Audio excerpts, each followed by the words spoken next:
Hi there! In this section we're going to cover how to perform well at the interview. You learn how to perform in a number of different areas. We'll cover the preparation before the interview, the format of a typical interview itself, the top 5 most common questions asked at interview, and then the top 5 most mistakes or pitfalls for interviews. And finally, we'll cover off what the interview is looking for. So the first area we're going to cover is around preparation. It's very important that you research the company that you're looking to apply for. You can do this through a number of ways: by searching the World Wide Web, by asking some friends, by doing some research and looking locally in newspapers. It's important that you understand what the company does, so that when you're asked at the interview, you can confidently talk about the company and why you're interested in working for this company. The next area is around practice. So build your confidence. Go to a friend, maybe a native speaker, and ask them to help you before the interview. Better to make the mistakes then than to do it at the interview stage. Another key part of preparation is around your dress code. When applying for a job in the professional services area, you do wear a business suit. Ensure, if male, that you're clean shaven, and that if you have any visual piercings, you either cover or remove those before the interview. And finally, very important to prepare around the venue and the time of the interview. Give yourself enough time to get to the venue and become familiar with your surroundings before the day of the interview. Now we're going to cover the typical format of an interview. First question could be, tell me about yourself. So here's where you cover your relevant education and relevant work experience. Generally, this is covered off in less than 10 minutes as part of the interview. Secondly, you'll be asked around examples for your previous work experience. This is work experience that relates to the job description. If working in a team, you might be asked to tell you about your interests. You may also be asked about your ambitions and your future goals. And finally, the interview might ask you for your questions, so be prepared with any questions you'd like to ask. In this section, we're going to cover the top 5 most common questions asked at interview. The first question, tell me about yourself. This is the most common question at the very start of interview, and often allows you to settle in and tell the interview a little bit about yourself. So now looking at Sylvia's CV, she might say, hi, I'm Sylvia, I'm from Milan, Italy. I graduated from university in Milan in 2013 with a business degree. I specialised in accountancy and I've achieved a 2-1 degree. When in university, I worked in a very busy deli. It was very close to Milan, so I was talking a lot of English with the English-speaking tourists. After university, I completed a business English course, and then I went to work with an Italian bank. I completed a 6-month internship working as an administrator in their financial reporting department. I worked a lot on Excel and Word, and I was responsible for gathering inputs for our reporting. After that time, I went travelling for 3 months throughout Europe. When I came back, I was keen to get working in an English-speaking role, so I spent a lot of time searching for the right role for me. I completed a 2-month internship in Bank of Ireland.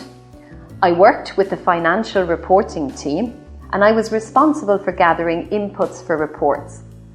I had to keep track of what was received and followed up on any outstanding items.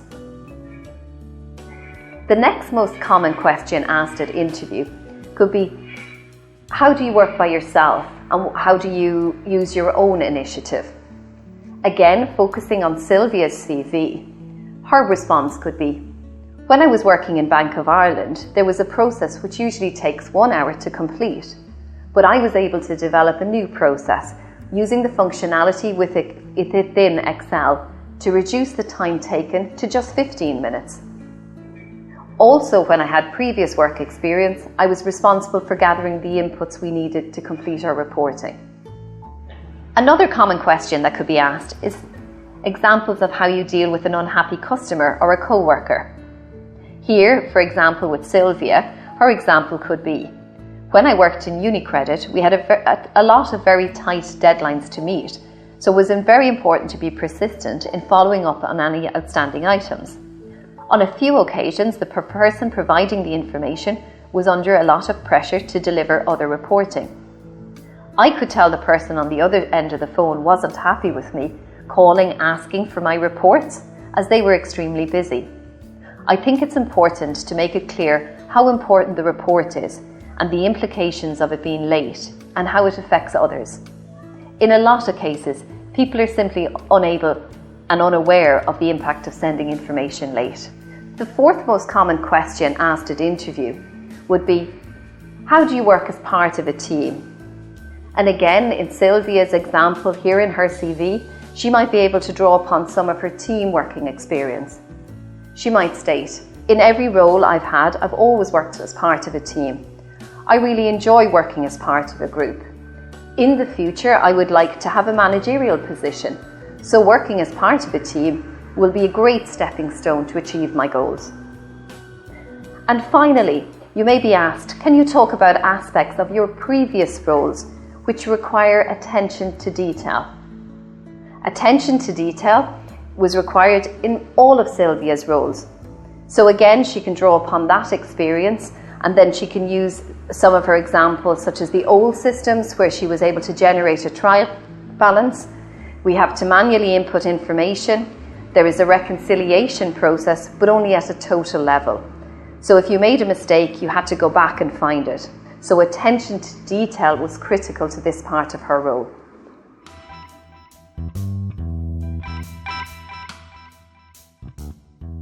Number 1, not knowing your CV. Majority of the questions at the interview stage will be based centrally around your CV and the job descriptions. Candidates may make the mistake of getting someone to write their CV. Often the person can add in extra things which the candidate may be unaware of. Nothing will kill off your chances more than not knowing the content of your CV.